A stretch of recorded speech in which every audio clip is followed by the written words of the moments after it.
It's a jungle out there!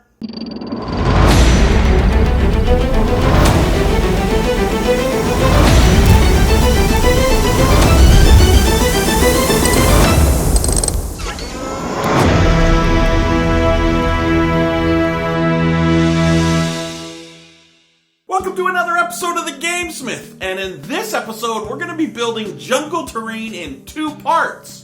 Now before we get to part 1, I'd like to give a massive shout out to Mel the Terrain Tutor and his inspirational Big Burma build.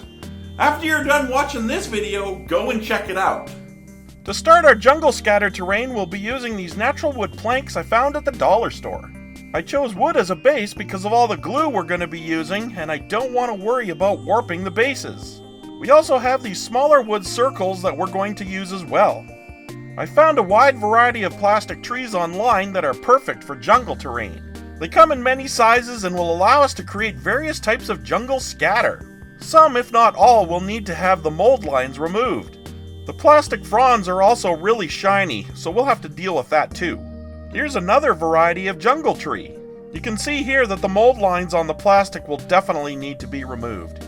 We also have these palm trees. They look like coconut trees.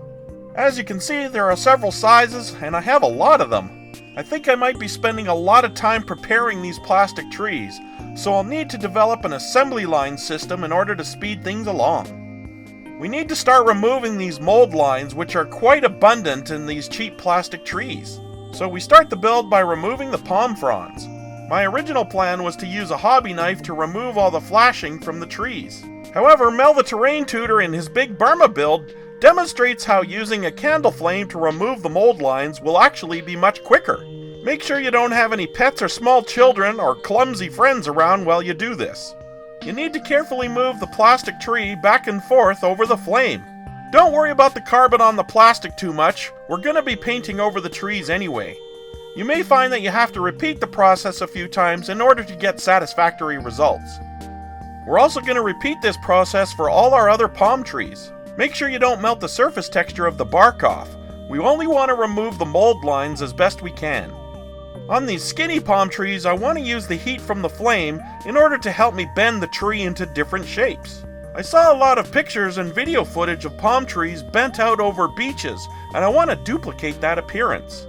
We also want to rapidly cool the plastic by waving it around or blowing on it, but don't blow out your candle. Next, we need to base coat and prime our palm trees. To do that, we're going to be using this skeleton bone primer that has a great tan color for our palm trees. I want to paint all of the tree trunks at once, so I put them on this expanded polystyrene base. Now I can take this outside and safely paint them. For whatever primer you're using, make sure to read the instructions on the product label to safely and effectively use it.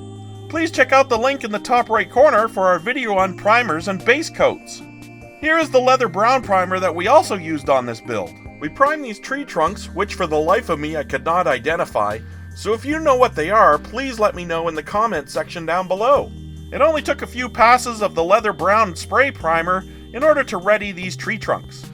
Next, we're going to use this dollar store acrylic tan paint in order to dry brush our bark textures on our thick tree trunks. We'll be using the traditional methods of adding paint to our raised features on the bark. If you're a newcomer to dry brushing, please check out our foundations video on the subject. I'll put a link in the top right corner for you. I also wanted to mention that I will not be adding a dry brush layer to the thin coconut trees. You'll see why soon. Next, we're going to use this Citadel Seraphim Sepia wash to highlight all the textures on our tree trunks. I'm using a filbert type paintbrush. These are the most common and soak up a lot of moisture. It's that feature that makes them great brushes for adding washes to our builds. Make sure when you're finished adding the wash that you let the tree trunk dry standing straight up. We want gravity to pull the wash down into all the cracks and crevices. I'm going to be adding this wash to all our tree trunks. This is of particular importance to our coconut trees since we didn't add a dry brush layer to it. Next, I want to use this flower pot liner that I found at the dollar store to decorate our trees. This liner is actually made of coconut fiber. I mean, how cool is that? Alternatively, you could use a welcome mat, which is widely available at most hardware stores. You can see it's made with fibers that are quite similar to the plant liner. When you cut the welcome mat, you end up with this fibrous material. We just need to cut a few strips from our plant liner. This material is quite easy to pull apart into multiple thin layers. Then with some sharp scissors, we can create some small and tiny coconut threads. You can use this material on other builds, so I suggest you cut a lot of it and store it. We're going to use this tacky glue to decorate the tops of our trees. Use an old paintbrush to apply a thick helping of tacky glue. Then add the coconut fibers to the crown of the tree in a thick bushy mound. Try not to cover the pin at the top that the palm fronds attach to. We then stick the tree trunk into a styrofoam base to dry. Next, I want to talk about foam board because I want to use this to build up our base. I'm using this Ready Board brand because the paper that is on both sides of the foam is very easy to remove. You can see here that the paper comes up from the corner and comes off the foam board without any hassle. Now you may be saying to yourself or the screen, why don't you use XPS foam for this? And my answer to that is this: I don't have any at the moment, and the wind chill has us in the -40s while I'm working on this build. So like a good crafter, I'll adapt to the materials that I have at hand. Now back to the foam board, just a quick contrast here. This foam board is not Ready brand, and most other brands use a stronger glue in order to bond the paper and the foam together, which of course makes removing the paper a lot more challenging. To build up our jungle base, I'll trace out the shape of our base and cut the foam to shape. We repeat the step in order to create another layer.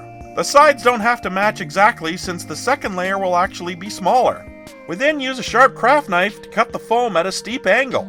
The beveled edges can be jagged and asymmetrical, so don't worry about precision cutting.